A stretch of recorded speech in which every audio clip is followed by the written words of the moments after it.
ॐ विधाय हृदि विश्वेशं विधाय गुरुवन्दनं बालानां सुखबोधाय क्रियते तर्कसङ्ग्रहः शङ्करं शङ्कराचार्यं केशवं बादरायणं सूत्रभाष्यकृतौ वन्दे भगवन्तौ पुनः पुनः ईश्वरो गुरुरात्मेति मूर्तिभेदविभागिने व्योमवद्व्याप्तदेहाय दक्षिणामूर्तये नमः। ओम शांति शांति। तर्क संग्रह किरणावली। इसमें हम देख रहे थे तमः, उसका अंतर्भाव आकाशादि पंचकम में पहले नहीं था। आकाश, काल, दिक्, आत्मा, मन है।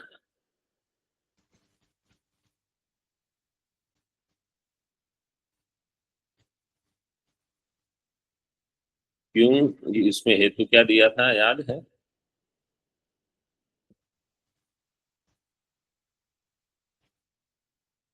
रूपवत्वम। तमः में रूप है, आकाश, काल, दिक्, आत्मा, मन, इनमें रूप नहीं है, तो समवाय न रूपवत्वात्, ये हेतु दिया था। इसके पश्चात वायु, तेज, जल, इन तीन का निषेध कर दिया। अब आगे पृथ्वी, अंतिम पंक्ति हमने देखी थी, जलस्य अभास्वर शुक्ल रूपम इति सिद्धांतात् इति भावः।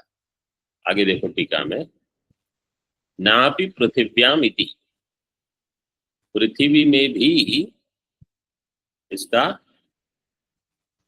अंतर्भाव नहीं है। नापि पृथिव्याम मतलब पृथिव्याम अनंतर भूतत्वम तम तमसः।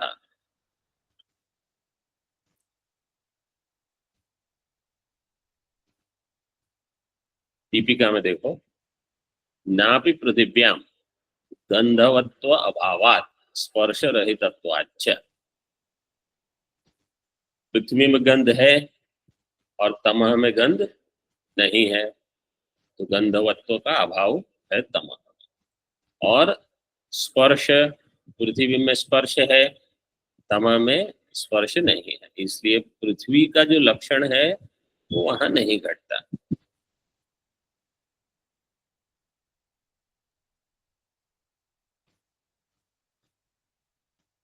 वायु में दे दिया स्पर्श अभावात, एक हेतु।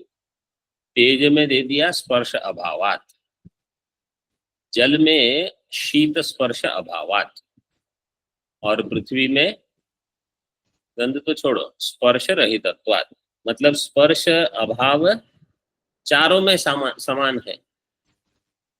वायु, तेज, जल, पृथ्वी, इन चारों में स्पर्श है? हाँ। और तमा में स्पर्श, तो चारों के लिए एक हेतु हो गया, और पहले पांच के लिए एक हेतु। कौन सा हेतु था? रूपवत्वम, क्योंकि तमा में रूप है और आकाश, काल, दिक्, आत्मा, मन में रूप नहीं है, तो केवल रूप और स्पर्श, रूपवत्वम स्पर्श रहितत्वम, दो हेतु से नौ द्रव्य का निराश हो जाएगा। ठीक है, अब पहले पृथ्वी का देख लो। नापि पृथिव्यामिति तमः पृथ्वी अनंतर भूतम गंधाधिकरणत्वाभावात्। तमः पृथ्वी अनंतर भूतम, तमः कैसा है? पृथ्वी के अंतर्भूत नहीं है। क्यों? गंध अधिकरणत्व वहां नहीं है, गंधाधिकरण अभावात्, गंधाधिकरणत्व अभावात्। सुवर्णवत, सुवर्ण, पृथ्वी अनंतर्भूत है कि पृथ्वी अंतर्भूत है? अनंतर्भूत। सुवर्ण क्या है? वर्ण अंतर्भूत है स्वामी जी। सुवर्ण न्याय दर्शन के हिसाब से पृथ्वी नहीं है, तेज द्रव्य है इनके हिसाब से। हालांकि नव्य न्याय मानते हैं कि सुवर्ण पृथ्वी है, प्राचीन न्यायिक मानते हैं कि वो तेज है। नव्य न्याय ने कैसे स्वीकार किया? वो बोले ये पृथ्वी ही है। ऐसे मतलब यहाँ प्राचीन न्यायिक को मान के ये अनुमान समझो आप।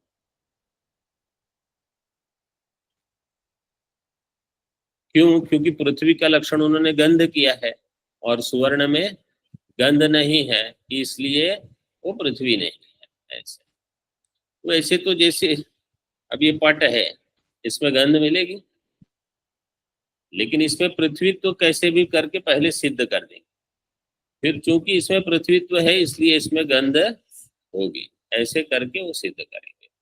हर पृथ्वी में हमको गंध का अनुभव हो जाए आवश्यक नहीं है, लेकिन जैसे पशुओं को हो जाता है। ठीक है, यहाँ केवल इतना मान लो, सुवर्ण जो है वो तेज है, तेज द्रव्य होने से पृथ्वी के अंतर्भूत नहीं है, पृथ्वी अनंतर्भूतत्वम, और गंध भी वहां नहीं है, गंधकरणत्व गंधाधिकरणत्व अभावत्वम दोनों रहेगा सुवर्ण। ठीक है, आगे देखो। पृथ्वी तो ये व्याप्ति हो गई, यत्र यत्र गंधाधिकरणत्व भावत्वम तत्र तत्र पृथ्वी अनंतर्भूतत्वम, जिसमें गंध, जो गंध का अधिकरण नहीं होगा वो पृथ्वी के अंदर उसका अंतर्भाव नहीं होगा। आगे, पृथ्वी अप तेजो वायुषु अनंतर्भाव साधकम एकम एक हेतुम दर्शयति। पृथ्वी अप तेज वायु इन चारों में अनंतर भाव साधक एक ही हेतु क्या है? वो स्पर्श रहितत्वम, स्पर्श रहितत्वात्। वो मूल में दे दिया स्पर्श रहितत्वाच्च। टीका में तमः पृथिव्यप तेजो वायु अनंतरभूतम स्पर्श शून्यत्वात् गगनवत् आकाशवत्। तमः पृथिव्यप तेजो वायु अनंतरभूतम, तमः का इन चारों में अंतर्भाव नहीं है, क्योंकि तमः स्पर्श शून्य है।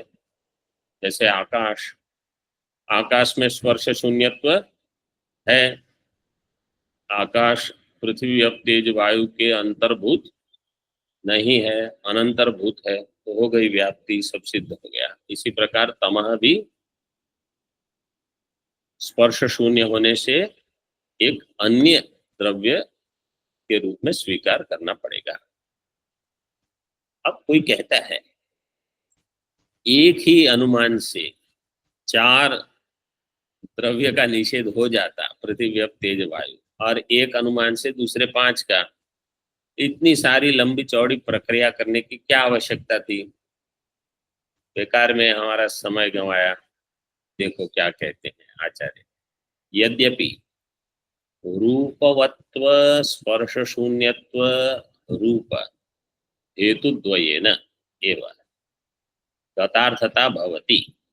रूपवत्व और स्पर्श शून्यत्व, स्पर्श शून्यत्व रूप, वहां रूप की आवश्यकता नहीं है। रूपवत्व और स्पर्श शून्यत्व, इस प्रकार के दो हेतु से हेतु द्वयेन एव गतार्थता भवति। गतार्थता मतलब ये ज्ञान हो जाएगा क्या कि तमः एक अन्य द्रव्य है। तो क्यों इतना सब दिया? तथापि शिष्य बुद्धि वैशद्यार्थम विभिन्न हेतु प्रदर्शनम बोध्यम, बोध्यम बाध्यम अगर दिख रहा है तो बोध्यम कर दो। दो हेतु से काम चल जाता, रूपवत्व और स्पर्श शून्यत्व।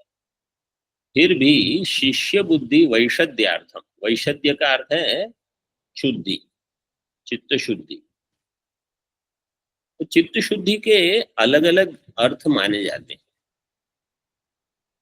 मतलब यहाँ कोई कहेगा कि वैशद्य का अर्थ वास्तव में क्या है? सफेदी, निर्मलत्व, यह है वैशद्य का।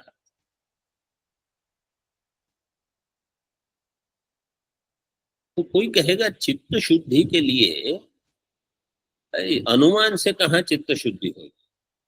अनुमान अथवा जो तर्क करते हैं वो शुद्ध अंतःकरण के हो, यह आवश्यक नहीं है। उल्टे बहुत सारे वो कुतर्क अच्छे से कर सकते हैं।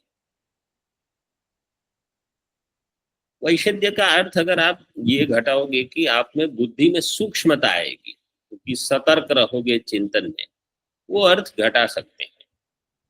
बुद्धि में सतर्कता इसलिए हो, सूक्ष्म चिंतन आप कर सकते हो, तो बार बार ये विचार करना होगा पक्ष क्या है, साध्य क्या है, मतलब कि कुछ हेतु से किसी अन्य वस्तु की सिद्धि आप कर सकते हो जो कि वास्तव में प्रत्यक्ष नहीं है। मुख्य प्रयोजन ये है। चित्त शुद्धि अगर कोई कहेगा तो चित्त शुद्धि के तो बहुत सारे उपाय बता सकते हैं, लेकिन चित्त में सूक्ष्मता के लिए एक उपाय है ये चित्त शिष्य, और ये बहुत समय दिया जाएगा। लगभग सारे ग्रंथ में न्याय के बार बार ये बताएंगे, ऐसा आपने इतना विस्तार क्यों किया? शिष्य बुद्धि वैशत्यार्थ। कहीं जैसे न्याय सिद्धांत मुक्तावली में तो बहुत बार आता है कि इस विषय पर चिंतन करने से क्या होगा? शिष्य बुद्धि वैशत्यार्थ।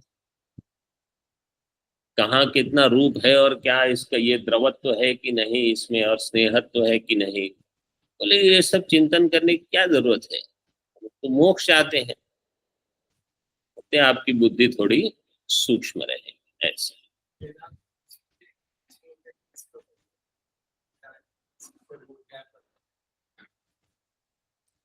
वेदांत में जो श्लोक है वो कल्पतरुकार ने लिखा है, निर्विशेषम परम ब्रह्म साक्षात्कर्तुम अनीश्वरा ये मंदास्तेनुकंप्यन्ते सविशेष निरूपणे। वहां ऐसे दिया है कि सविशेष ब्रह्म, सगुण ब्रह्म का जो निरूपण है वो इसलिए किया गया है कि निर्गुण में आपकी बुद्धि बैठ नहीं सकती, कुछ ना कुछ गुण चाहिए चिंतन के लिए। केवल निर्गुण का चिंतन होगा तो निद्रा आ जाएगी या अन्य किसी अनात्मा में विक्षिप्त रहेगा चित्त, तो इसलिए सगुण ब्रह्म का विषय देते हैं ऐसे वहां। हम उपसंहार करते हैं, उपसंहरति तस्मात् तमो दशम द्रव्यम इति चेत। पूर्व पक्षी ने, पूर्व पक्ष कौन है यहाँ पर? मीमांसक। उन्होंने कहा तमो दशम द्रव्यम इति चेत। टीका देखो, नवद्रव्येषु अनंतर्भावात् इत्यर्थः। तस्मात् का अर्थ है तस्मात् नवद्रव्येषु अनंतर्भावात् तमो दशम द्रव्यम इति चेत। अब सिद्धांति मतलब नैयायिक है, समाधत्ते, नैयायिक समाधान करेगा। न इति तमसस् तेजो अभाव स्वरूपत्वात्। तमः क्या है? तेज का अभाव है। वास्तव में कोई एक चैतन्य क्या, वास्तव में कोई एक अन्य द्रव्य नहीं है, तेज का अभाव है। तेजो अभाव स्वरूपत्वात्, तेजो अभावांतर्ग अंतर्भावात्, हाँ, तेजो अभावांतर्भावात्, तेज के अभाव में ही तम का अंतर। मूल में देखो सिद्धांत क्या है, तमसस् तेजो अभाव रूपत्वात् तथा ही तमो ही न रूपी द्रव्यम। दीपिका में तमो ही न रूपी द्रव्यम आलोक असहकृत चक्षुर्ग्राह्यत्वात् आलोका भाववत्। अनुमान कर दिया तमः न रूपी द्रव्यम, तम में रूप नहीं है। आलोक असहकृत चक्षुर्ग्राह्यत्वात्, रूप कहाँ होगा? मीमांसक ने क्या कहा, तम में रूप है, नील रूप है।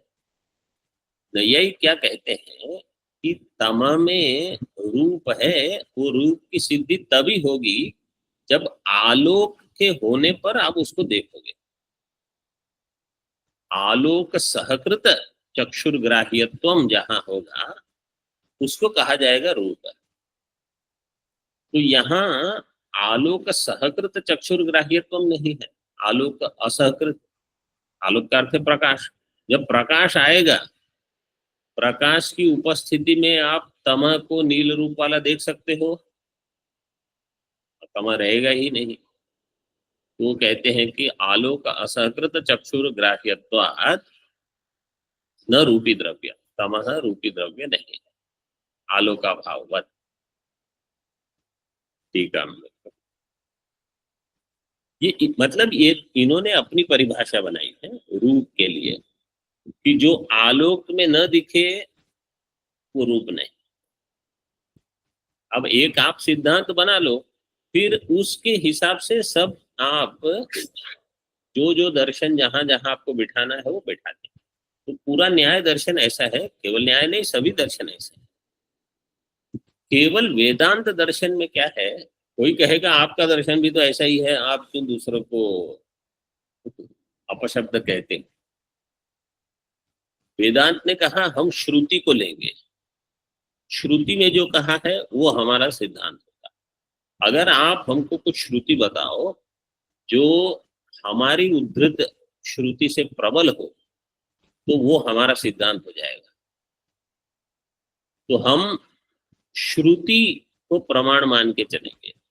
इन लोगों ने क्या किया, अपनी समझ अथवा अपने आचार्य जो हैं उनकी समझ, उनके ग्रंथों को प्रमाण मानकर दर्शन बनाया।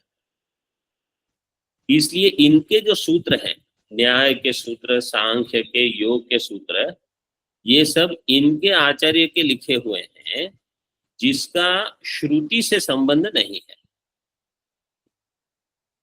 वेदांत के जो सूत्र है, ब्रह्म सूत्र, हर एक अधिकरण में एक विषय वाक्य होगा, वो विषय वाक्य श्रुति ही होगी। इस श्रुति को लेकर यहाँ विचार हुआ। मतलब जो भी ब्रह्म सूत्र की रचना है वो स्वतंत्र नहीं है, श्रुति को ध्यान में रखते हुए है। इसलिए वेदांत दर्शन और अन्य दर्शन में ये भेद हमेशा रहेगा।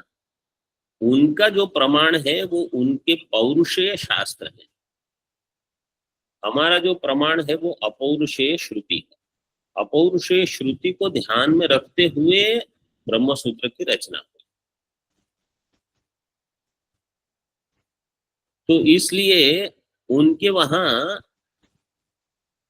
सब पूरा दर्शन ही शिष्य बुद्धि वैशद्यार्थम है वैसे।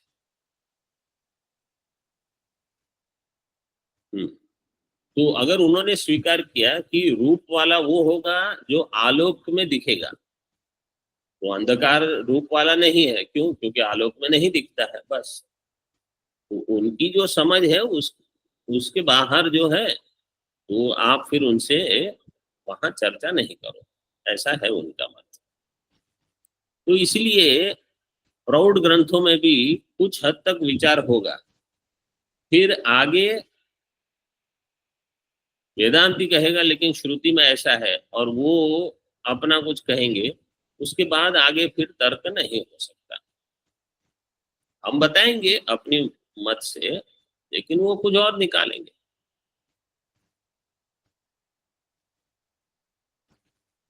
तमहा इति टीका में देखो, न रूपी द्रव्यम, न रूपी द्रव्यम का अर्थ है न रूपवत द्रव्यम।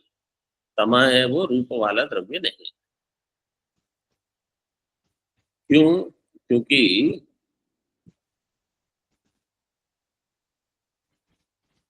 आलोक असहकृत चक्षुर्ग्राह्यत्वात्, आलोक के सहित चक्षुर्ग्राह्यत्व वहां नहीं। आलोक का अर्थ है प्रकाश। यन निरपेक्षम यक्षुष तद्ग्राह्यत्वाद इत्यर्थः। तन निरपेक्षम यक्षुष तद्ग्राह्यत्वाद। तन निरपेक्ष मतलब आलोक निरपेक्षम, आलोक निरपेक्ष चक्षुर्ग्राह्यत्वात्, चक्षुः तद्ग्राह्यत्वात् मतलब चक्षुर्ग्राह्यत्वात्, आलोक निरपेक्ष चक्षुर्ग्राह्य जो होगा वो रूपवत द्रव्य होगा कि नहीं? नहीं होगा। तादृश चक्षुर्जन्य लौकिक प्रत्यक्ष विषयत्वात् इति तु फलितम्। तादृश चक्षु मतलब आलोक सहकृत अगर चक्षु है, ऐसा नहीं, तन निरपेक्ष दिया है। तादृश चक्षु मतलब आलोक निरपेक्ष चक्षु जन्य लौकिक प्रत्यक्ष विषयत्वात् इति तु फलितम्। आलोक भाव दृष्टांत।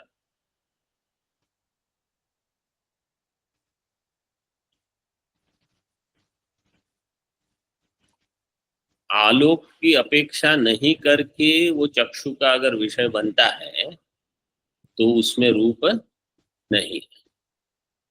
तादृश चक्षुर्जन्य मतलब आलोक निरपेक्ष चक्षुर्जन्य लौकिक प्रत्यक्ष विषयत्वात्,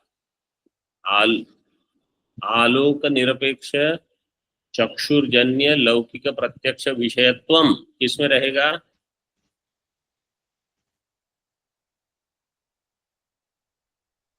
तमः। तमः। तमः में रहेगा आलोक निरपेक्ष चक्षुर्जन्य लौकिक प्रत्यक्ष विषयत्वम इति तु फलितम्। आलोक अभावो दृष्टांतः, आलोक का जो अभाव है वो हो गया दृष्टांत। आलोका भावो यथा प्रकाश शून्य देशे, प्रकाश शून्य देशे के बाद पूर्ण विराम है पुस्तक में?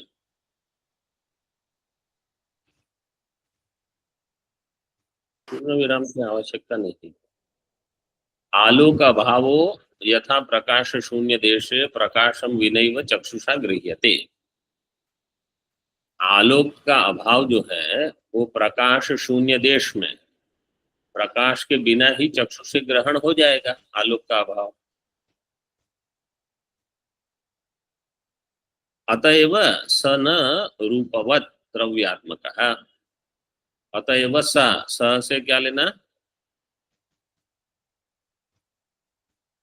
आगे तमः। पंक्ति देखो, तमोपि, तो स से क्या लेना?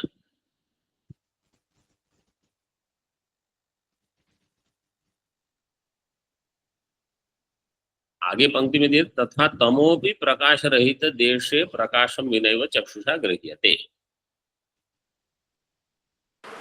आलोक का अभाव। हाँ, आलोक का अभाव।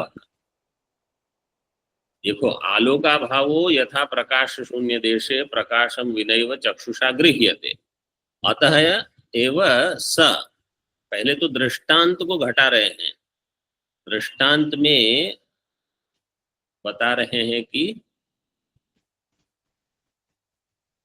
रूपवत्व नहीं है, मतलब दृष्टांत में साध्य है वो बता रहे हैं। न रूपवत द्रव्यात्मकः, न रूपवत द्रव्यात्मकः कहा? आलोका भावः। फिर बताते हैं कि जैसे आलोक अभाव आलोक की अनुपस्थिति में दिखता है और वो रूपवत द्रव्य नहीं माना गया, इसी प्रकार तथा तमोपि प्रकाश रहित देशे प्रकाशम विनैव चक्षुषा गृह्यते। अतः तमोपि न रूपवत द्रव्यम। जब व्याप्ति हम घटाते हैं तो पहले दृष्टांत में हेतु और साध्य दोनों चाहिए। तो यहाँ जो अनुमान दिया है उसमें हेतु क्या दिया है? दीपिका में देखो, प्रथम पंक्ति, आलोका भाव नहीं, आलोक असहकृत चक्षुर्ग्राह्यत्वम, ये हेतु है। आलोक असहकृत चक्षुर्ग्राह्यत्वम दृष्टांत में घटाना है आलोक के अभाव में, तो वो उन्होंने बताया नीचे पे। और इसलिए वो भी रूपवत द्रव्यात्मक नहीं है, वहां साध्य नहीं रहेगा, रूपी द्रव्य वो नहीं रहेगा। इसी प्रकार तम भी बिना प्रकाश के चक्षु से दिख जाता है, इसलिए वहां भी रूप नहीं।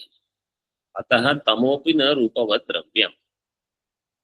रूपवत् द्रव्य प्रत्यक्षे तु आलोक सहकृत चक्षुषः कारणत्व नियमात् न चात्र तथा इति भावः। रूपवत् द्रव्य प्रत्यक्षे, रूपवत् द्रव्य, रूप वाला जो द्रव्य है उसका प्रत्यक्ष तो आलोक सहकृत चक्षुष कारणत्व नियमात, जो रूप वाला द्रव्य होगा ये उनका नियम है, वो आलोक सहकृत चक्षु से उसका भान होना चाहिए। मतलब दोनों आवश्यक है, आलोक भी और चक्षुर इंद्रिय। रूप की सिद्धि तभी होगी जब दोनों रहे, केवल चक्षु आलोक नहीं रूप नहीं, केवल आलोक चक्षु नहीं रूप नहीं। ऐसे स्पर्श से आलोक है, समझो कोई व्यक्ति रूप नहीं देख सकता, रूप से यहाँ उसका रंग क्या है, जिसको हम हिंदी में रंग कहते हैं। रूप कितने प्रकार के होते हैं? 7। तो वो आपको बिना आंख के नहीं दिखेगा। नील पीत रक्त जो भी है वो बिना आंख के नहीं दिखेगा। आप केवल ये गोल है काला है, गोल है सीधा है लंबा है, उतना कुछ पता चल जाएगा। लेकिन रूप का अर्थ यहाँ है जो उसका रंग है, वो भान चक्षु के बिना नहीं होगा। रूपव द्रव्यत्व द्रव्य प्रत्यक्षे तु आलोक सहकृत चक्षुषः कारणत्व नियमात् न च अत्र तथा इति भावः। न च अत्र तथा, अत्र अत्र का अर्थ क्या होगा? तमसी। अत्र का तमसी, अत्र सप्तमी है इसलिए आपको कहना पड़ेगा तमसी। अत्र तमसी न तथा, तम में ऐसा नहीं है इति भाव। ये अत्र जो है ना, इसको भाष्य में भाष्यकार टीकाकार आनंद गिरि जी बहुत समय कहते हैं इति सप्तमी अर्थ। तो अत्र पद दिया होगा और कहीं वो लिखेंगे सप्तमी, तो आपको संबंध जोड़ना है सप्तमी से, ये अत्र को बता रहे हैं। हमको लगता है सप्तमी मतलब कहीं तस्मिन होना चाहिए अथवा कहीं अस्मिन होना चाहिए, लेकिन अत्र तत्र से भी सप्तमी बताते हैं क्योंकि वो अधिकरण बता रहा है। चक्षुर्ग्राह्यत्वात् इति अस्यैव हेतुत्वे घटादौ साध्याभाववती तादृश हेतोः सत्वेन व्यभिचारः स्यात् तद्वारणाय आलोक असहकृत इति। चक्षुर्ग्राह्यत्वात्, अगर इतना ही हेतु दिया होता, चक्षुर्ग्राह्यत्वात् इति अस्यैव हेतुत्वे घटादौ साध्याभाववती तादृश हेतोः सत्वेन, ये पदकृत्या कर रहे हैं। हेतु में क्या चीज, हेतु क्या दिया है इस अनुमान में? आलोक असहकृत और चक्षुर्ग्राह्यत्व। समझो केवल एक ही अंश दिया, चक्षुर्ग्राह्यत्वात्, आलोक असहकृत नहीं दिया, तो क्या होगा वो बता रहे हैं। चक्षुर्ग्राह्यत्वाद इति अस्यैव हेतुत्वे, केवल इतना ही हेतु देते तो क्या होता? घटादौ अतिव्याप्ति साध्य अभाववती तादृश हेतोः सत्वेन व्यभिचारः स्यात्, व्यभिचार होगा। जब हम लक्षण करते हैं तो उसमें अव्याप्ति अतिव्याप्ति असंभव होगा। जब अनुमान करते हैं तो उसमें व्यभिचार, स्वरूपा सिद्धि, आश्रय सिद्धि, ये सब आपको बताना पड़ेगा। तो यहाँ अनुमान में दोष आता है, तो अव्याप्ति अतिव्याप्ति अगर कहीं आचार्य लिखते भी हैं ऐसे, आपको उसको अनुमान की भाषा में घटाना पड़ेगा। लक्षण की भाषा में अव्याप्ति अतिव्याप्ति असंभव, अनुमान में जो दोष आते हैं वो अलग हैं, जैसे ये व्यभिचार आदि, तो वहां व्यभिचार हो जाएगा। कैसे व्यभिचार होगा? साध्य अभाव वाले में हेतु रह जाएगा। साध्य क्या है? अरूपी द्रव्यत्व। ठीक है, जहां रूप नहीं है, घट में रूप है और घट चक्षुर्ग्राह्य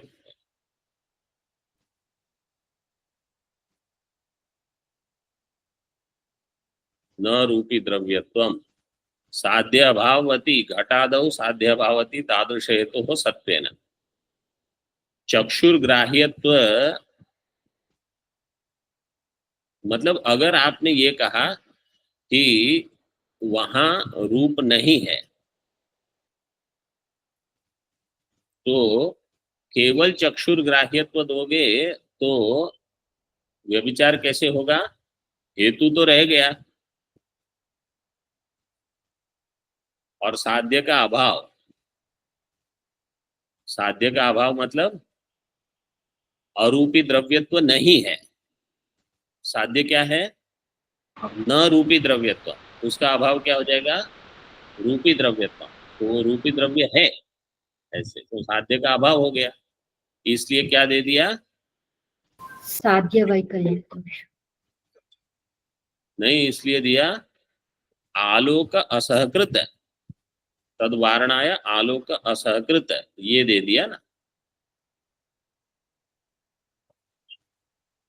हाँ, घट में रूप है कि नहीं है?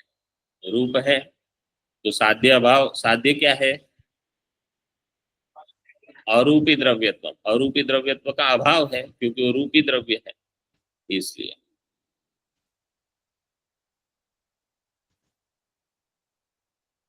ओम पूर्णमदः पूर्णमिदं पूर्णात् पूर्णमुदच्यते पूर्णस्य पूर्णमादाय पूर्णमेवावशिष्यते। ओम शांति शांति शांति। शंकरं शंकराचार्यं केशवं बादरायणं सूत्रभाष्यकृतौ वन्दे भगवन्तौ पुनः पुनः। ईश्वरो गुरुरात्मेति मूर्तिभेदविभागिने व्योमवद्व्याप्तदेहाय दक्षिणामूर्तये नमः। ओम शांति शांति शांति।